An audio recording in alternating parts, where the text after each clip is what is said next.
as good as it so was in third strike. that when you parry in first strike, that ability to freeze your opponent's recovery frames by landing the parry is gone. No, it's not there. So you parry a move here. All it does is basically you're alleviating your block stun. You're basically removing the block stun from yourself. At a set amount though, because you have still have to take the recovery of the parry into consideration. And that actually puts you into an interesting situation, because in third strike, you jump in, and it's a risk to do a jump in attack, because they can parry your jump in and punish you when you land. Absolutely. In this, if you parry a jump in and they do that jump in attack low to the ground, like a meaty they'll jump, recover before your animation's finished. Oh wow, they'll be able to punish you? No, they're at frame advantage though. Okay. So if you try and press anything after the parry, you'll get counter hit. If you try and press anything after the parry and they land and do throw, you'll get thrown. Okay. It sounds like a very interesting and more balanced version of parry. I what think it's maybe really better good than at, focus attack, but definitely not on the level of first strike. What I think it's good at is parrying predictable moves. It's kind of like red focus, where if you know Bison's going to throw out a scissor kick, for example, you can predict that with red focus. Can you parry out a block stun? No, not as far as I'm aware. So there's no red parry? No. But what you can do is, say, you know, you're going to get crouching forward fireball, and you know that's going to come out. You can parry the crouching low forward and parry the fireball, and then punish the recovery. Yes, this is what you mentioned. So this is a really interesting one that you guys need to understand that's really cool about Ryu. Yes, there's recovery on the parry. Yeah. So if he parries a normal that doesn't have much recovery, wow, that was an amazing block. But if you parry something that's slow... Wait, before we go into that. Sorry. If you parry something that's fast, he tried to chip him out, didn't he? You still can cancel your parry recovery into another parry. So if you parry a jab, for example... Yeah. Which you can't get a guaranteed punish off. No, if you parried it. You're still at a disadvantage, because they can press another jab, chain that into you can always chain jab, and you get counter hit by that second jab. Because your parry animation, if you get hit in your parry recovery animation, you always get counter hit. Yeah. The only thing you can cancel a parry out of is into another parry. So you have to commit whether you think they're going to do another move, or if they're not going to do anything. Sort of recovery. I see what you're talking about. So yeah, spot on. All right, I understand it. So it's much weaker than it was in third strike, but it's got situational use. And I think they've done that because if Ryu had a third strike parry in this game and no one else did, why would you play anyone else? Yeah, true. You know? True. Like, there's no focus, the there's no safe reversals. was a bit OP anyway. As much as I love the game, it was a bit OP. So it's situational in this game, I feel, from my limited time with it, you know. You can use it in footsies, you can use it for multi-hit moves that you know like people are going to commit to in advance. I'd like to see if you can cancel a parry into a parry. I'd love to see if supers are parryable. I doubt it very much. I'm not sure. I'd like to see Ryu do the good old classic Ken parry. It's also a lot easier to follow that up because you cancel the parry. So you don't have to time multiple, like in third strike. Well, there's active frames. There's a lot of active frames on the parry, right? Parrying multi-hit moves in third strike was a lot more difficult because your timing had to be. It was like a 2-frame, 3-frame window. Sometimes a 1-frame window. Okay. But yeah, 2-frame is probably like. I think it was a 2-frame window.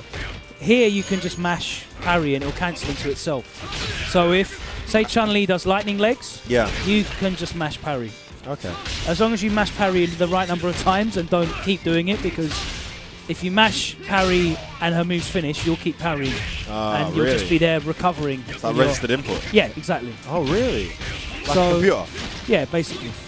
So basically you need to know what you're parrying, how many hits you're going to parry, and the rough timing that you need to do it. So you can't just brainlessly mash it out. So I think as the game goes on with Ryu players, they're going to learn certain patterns that characters have, certain situations where parry's a really good tool. Like we said, Bison scissor kicks, for example.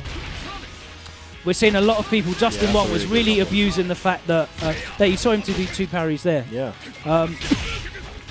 We saw Justin Wong really abusing Bison's scissors pressure because they don't knock down anymore. And he was doing scissors in the corner, then crouch and medium punch scissors again.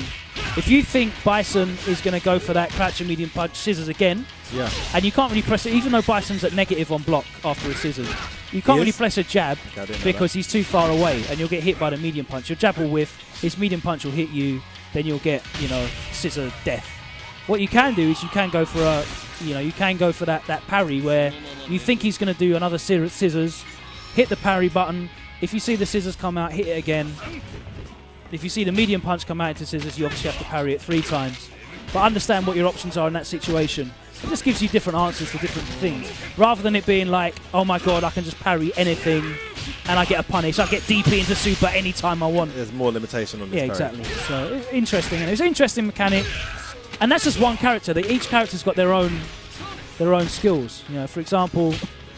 Yeah, that's just Ryu we've just had that conversation about. Yeah. Only Ryu's got that. And that's just his skill. That's not his trigger as well. So his trigger... he goes into Denjin mode where he gets knockdowns on all his fireballs, which is and they got tons less recovery each fireball. Faster. He can charge them as well. Ooh. And his super becomes unblockable as well, I believe. If he charges it to the... his super's unblockable, just like that? Yeah, he guard breaks, I believe.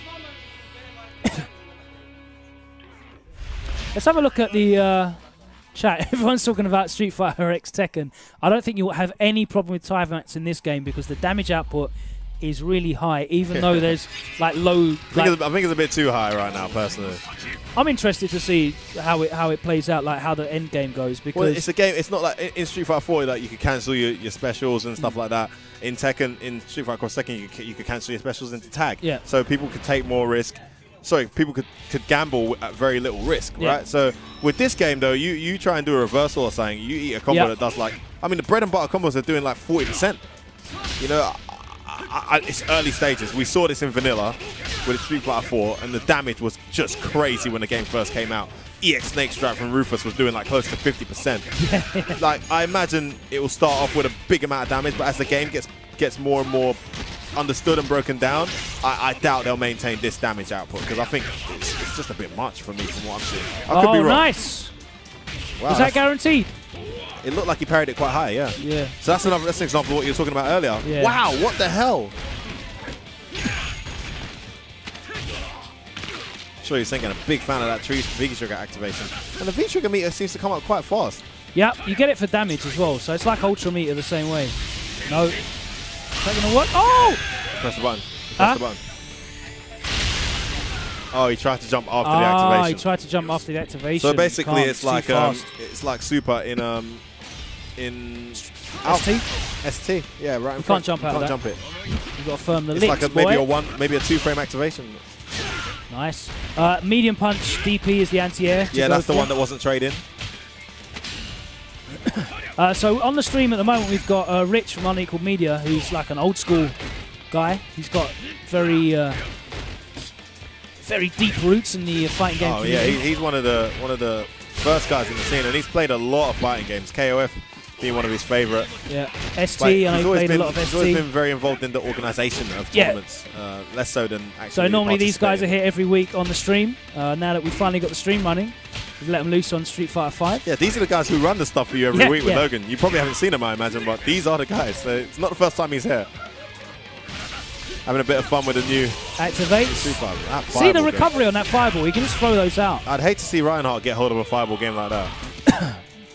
I'm really looking forward to it. I know Ryan's probably not interested at all in playing this game until it's ready to come out. You know, he's very focused on the Pro Tour. Yeah, it could be quite distracting. But it's worth just fiddling a bit. Yeah. Especially as you don't have full access to it, you might as well fiddle, so self-control's completely out of your hands. You know? I'm really interested in like the meta of the throw game because the throw game is almost as much of a risk as like wake-up reversals. There you see in the links, medium punch So that wasn't the target combo, that was just timing, that's right? Links. Actually, the links are a lot easier to do. I heard like talk about there being some sort of pre-buffer system to make the links easier to do. It's almost like you can input the next button into the last recovery frames of the move beforehand, and the game still recognizes the input. So I think it turns like links into like 2-frame, 3-frame links. To just remove that execution barrier, as far as I'm aware. But if that's in the game, then then execution is not going to be as big I mean, a barrier. There will be some challenging combos from what I've been reading, though. Because that pre-buffer system means that it doesn't mean it extends the frame advantage. You can still, if a move's +4 and hit... It's margin for error, though, right? Yeah, if a move's +4 and hit, it doesn't mean you can do a 6-frame move now because you've got a 2-frame input buffer. No. It basically means that to get that 4-frame normal out that you want to link, you've got a couple of extra frames to get it in. Yeah. So plinking's not in this game, but that is their answer to get around the execution sort of window. What do you think of that? Doesn't that mean that combos are going to be a lot easier? Yeah, RMZ is here, Chrome Alchemist. Yeah, yeah. Combos are going to be a bit...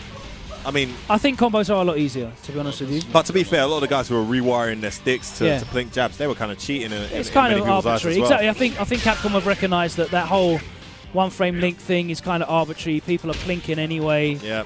You know, select plinking was in SF4. So they kind of sort of removed the execution window a bit. Down low. Oh, nice. Nice frame track crouch. He gets stunned if he gets hit again. As you see, that stun meter does go down quite quickly. That stun meter's gone down. There, it's disappeared in literally 4 seconds. Nice blocks. Oh, there you go. Deeply a bit too early. Oh, wow. Nice use. That was the V reversal there. Looks like the Sonic like move. An alpha. It's like a parry almost. Yeah, like that's an the alpha counter. Alpha counter. And how'd you activate that?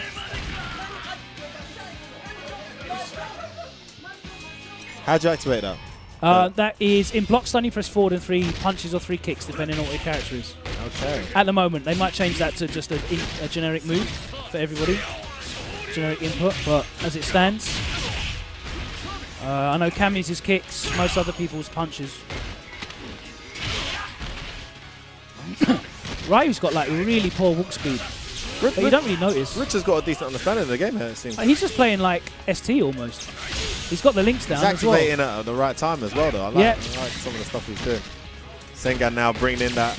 And that doesn't cost any meter. It does. It does. It costs a bar. It costs a bar of your V trigger. Your V trigger, okay. So it doesn't cost EX. Bear with me, guys. I'm learning. I'm literally just getting so you see your V gauge there in the bottom. It's just above the EX bar. If you want to do a reversal, it costs a bar. So characters like Bison, who've got 3 stocks, they can V reversal more times than other characters. Oh gosh, I haven't even broken my fast. Look, I'm going to take a quick lunch break, guys. I'll be back in like 15 minutes, but I am starving. We got this. We're meant to be having this pizza turn up. I don't know what's going on. I've got a little snack. Go and find Matt as well. Rams, are you in any state? Man, don't care about all that. We're going to drag Shoryusengan off the stream because he's a side man.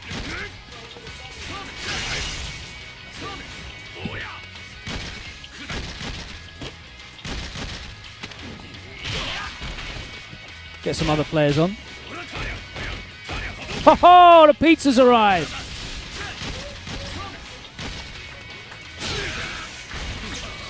Shout outs to Matt and myself for providing the pizza.